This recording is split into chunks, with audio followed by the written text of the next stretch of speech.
Senator Kloubuchar, thank you for joining us. Thank you. Really appreciate it. Sure.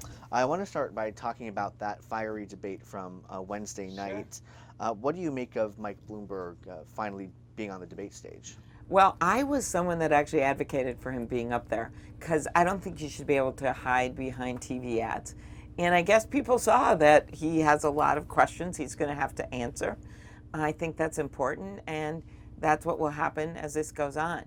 Otherwise, we would have this outside person that was just buying tons of ads and getting people to support him without answering to the public. You've got to, in a democracy, have debates. You have to answer to the public. And that was the first one, but there'll be many more. Speaking of the debate, there were several attacks that were thrown around.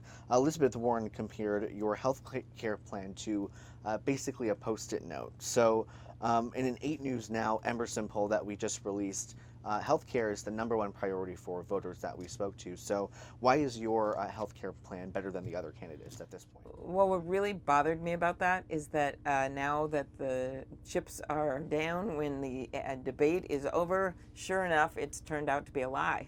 Factcheck.org said that it wasn't just a few paragraphs, that it's an extensive plan involving bringing premiums down with the public option, taking on the pharmaceutical companies, which I've been actually leading the bills on in the U.S. Senate for years, and then also addiction, mental health care, doing something about long-term care. I actually have one of the most extensive groupings of plans of any candidate, and so that really bothered me, and she's going to have to reckon with it coming forward because she basically got rated as lying. And, there's a couple candidates on the stage that are proponents for Medicare for all. Here in Nevada, we have the Culinary Union who has come out in opposition to that plan. So for you, what do you make of kind of the discrepancy between the campaigns and them? Well, I'm the only candidate that's in the Senate that was on that stage that didn't get on that bill because I didn't want to kick 149 million Americans off their current health insurance, which is exactly what would happen. And it's why the Culinary Union is so strongly opposed to the bill that both Bernie and Elizabeth Warren are on.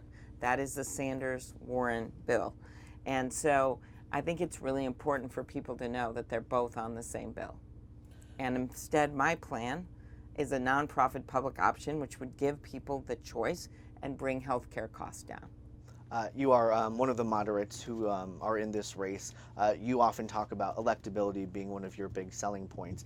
But again, in that 8 News Now Emerson poll that I talked about, you are currently in 5th place, polling at 11%. So how do you account for the difference there? Well, I think 2 of us are very close, and we are doing better and better in Nevada. We just, with the ads running, and literally day by day, we're adding more support.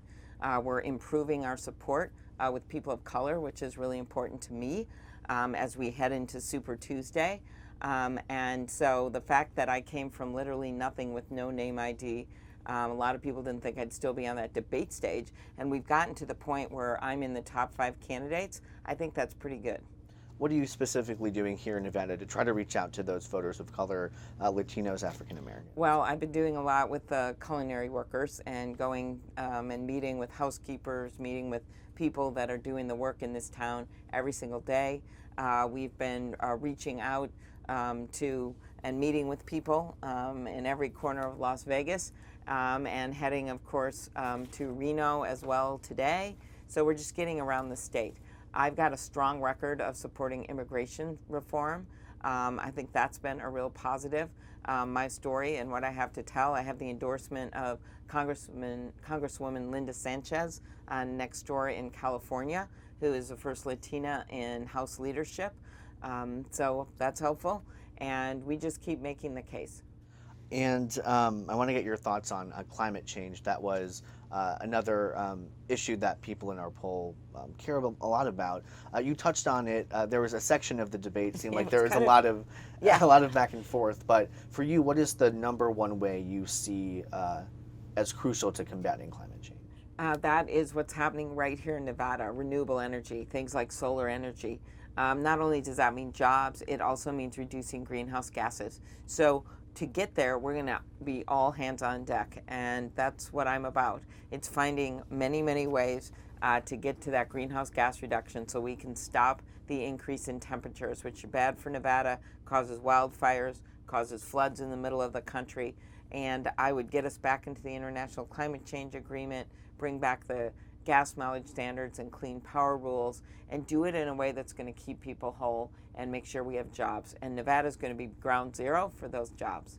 I want to ask a question to you that I'm sure you've been asked several times when it comes to naming the Mexican president. I know you've come out and Yes. responded to that, but what do you say to, again, that large Latino population here who might see that and say, I'm not quite sure about this candidate now?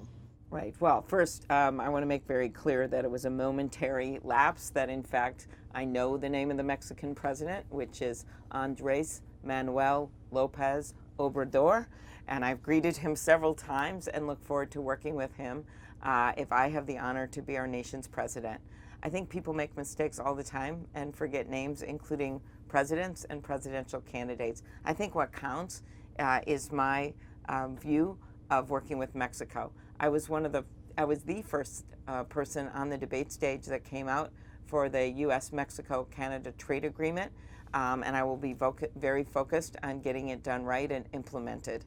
I also have been to Mexico, led a trip with one senator and also Senator McCain's wife, Cindy McCain, on working in coordination in a positive way on human trafficking issues and the like. And I think it is our critical trading partner when it comes to economics as well as security. If we want to take on China in the next decade, we can't do it alone. We've got to have our friends Mexico and Canada at our side.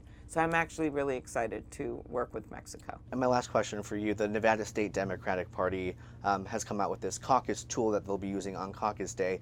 Have they reached out to the campaign, and how confident are you in how that's all going to work? I know they've been working with our campaign just like they've been working with all campaigns, and I'm hopeful it's going to work. I have a feeling that Nevada's going to be able to count, because you guys do a lot of counting here.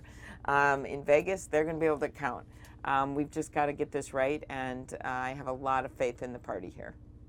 Compared to what happened in Iowa, obviously we're not using an app per se here, but some people are still a little concerned with the training that volunteers have gotten Sure. with this iPad. So do you foresee any possible issues? You'd have to ask the party, but what you got to always make sure is that every vote is counted.